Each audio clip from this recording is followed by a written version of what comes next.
Welcome back to the channel for an exclusive look at a move that has sent shockwaves through the European automotive landscape and left many loyal Renault fans scratching their heads in disbelief.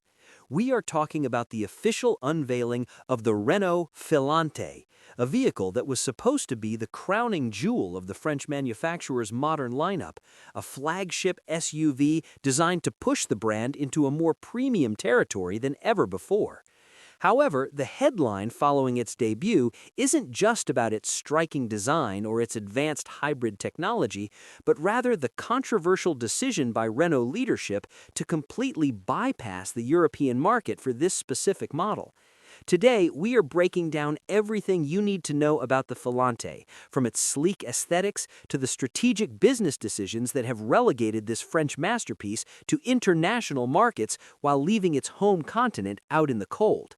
It is a story of shifting global priorities, tightening emission regulations, and a brand trying to redefine itself in a rapidly changing world. The Renault Filante represents a significant departure from the design language we have seen on recent models like the Austral or the Rafale. While it shares some DNA with the current lineup, the Filante stretches the proportions to a whole new level of elegance and presence. It is a large D-segment SUV that carries an air of sophistication usually reserved for luxury German marques. The front fascia is dominated by a new evolution of the Renault Diamond, flanked by intricate LED lighting signatures that seem to flow into the bumper like liquid light. The silhouette is reminiscent of a Grand Tourer on stilts, featuring a long wheelbase, a tapering roofline, and massive alloy wheels that fill out the arches with a confidence we haven't seen from Renault in quite some time. It is a car that demands attention on the road, yet it possesses a refined restraint that suggests Renault was aiming for a more mature, affluent demographic. Underneath the beautiful sheet metal, the Filante is built on the latest iteration of the cmf-cd platform, which it shares with high-end models from the Renault-Nissan-Mitsubishi alliance. This platform allows for a wide range of powertrain options, but for the Filante, the focus is squarely on electrification. The flagship variant features a sophisticated plug-in hybrid system that combines a turbocharged gasoline engine with two electric motors and a high-capacity battery pack. This setup is designed not just for efficiency, but for effortless performance, providing the kind of smooth, silent torque that luxury buyers expect. It also features advanced four-wheel steering technology, a Renault staple, which ensures that despite its significant footprint, the Filante remains as agile as a much smaller vehicle in tight urban environments. So the big question is, why would a French company refuse to sell its most prestigious car in France or the rest of Europe? The answer is a complex mix of market saturation and the brutal reality of European Union regulations. Renault's current strategy in Europe is laser-focused on the transition to full electric vehicles. The brand is pouring billions into the development of the new Renault 5, the Renault 4, and the Twingo EV, aiming to become a leader in affordable electric mobility.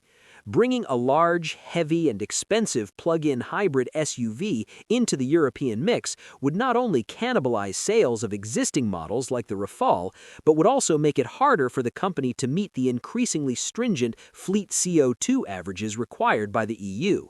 In short, the Filante is a victim of its own internal combustion heart in a continent that is rapidly closing its doors to anything with a tailpipe.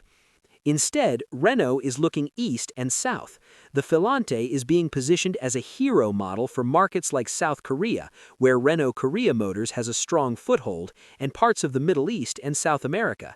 In these regions, the appetite for large, premium SUVs remains insatiable, and the regulatory environment is far more forgiving toward hybrid powertrains. By focusing the Filante on these markets, Renault can maximize its profit margins on a high-end product without the headache of European tax penalties or the need to compete in the crowded and cutthroat European premium segment dominated by BMW, Audi, and Mercedes. It is a calculated gamble that prioritizes global growth over domestic prestige. Inside the cabin, the Filante truly earns its flagship title. The interior is a masterclass in materials and digital integration. High-quality leathers, sustainable wood trims, and real metal accents create an environment that feels genuinely premium. The centerpiece of the dashboard is an enormous OpenR-Link display that curves toward the driver, running a Google-based operating system that is widely considered one of the best in the industry. The rear passengers aren't forgotten either, with a level of legroom that rivals executive limousines and a panoramic glass roof that bathes the cabin in natural light. It is an interior that was clearly designed for long-distance comfort and high-tech convenience, making it even more of a tragedy for European buyers who are used to Renault's smaller, more utilitarian offerings. The Filante also introduces a new suite of Level 2 Plus autonomous driving features, including lane change assist and adaptive cruise control that can adjust speed based on map data and traffic signs. This technology is a clear signal that Renault is capable of competing with the best in the world when it comes to driver assistance systems. However, the absence of this tech on a flagship model in Europe leaves a gap in the brand's local portfolio. Some industry analysts suggest that Renault might eventually bring a fully electric version of the Filante to Europe under a different name, but for now, the gasoline and hybrid versions are strictly forbidden fruit. This move by Renault is part of a broader trend we are seeing in the automotive industry. As the world splits into different regulatory zones, manufacturers are increasingly forced to create region-specific models. The days of the world car that looks and performs the same in Paris as it does in Seoul are slowly coming to an end. For Renault, the Filante represents the peak of what the brand can achieve with traditional and hybrid engineering, but it is a peak that European consumers will only be able to admire from afar. It highlights the tension between a brand's heritage and its future, and the difficult choices executives must make to ensure long-term survival in a competitive global market. As the first units of the Filante begin to roll off production lines in South Korea, the reviews from international journalists have been overwhelmingly positive, praising the car's poise, its technology, and its striking looks. Each positive review serves as a bitter reminder for European enthusiasts of what they are missing out on. It is a car that could have redefined Renault's image on home turf, but instead it will serve as a symbol of Renault's global ambitions. Whether this strategy pays off in the long run remains to be seen, but for now, the Renault Filante remains one of the most intriguing and elusive vehicles of the year, a French masterpiece that has been exiled from France.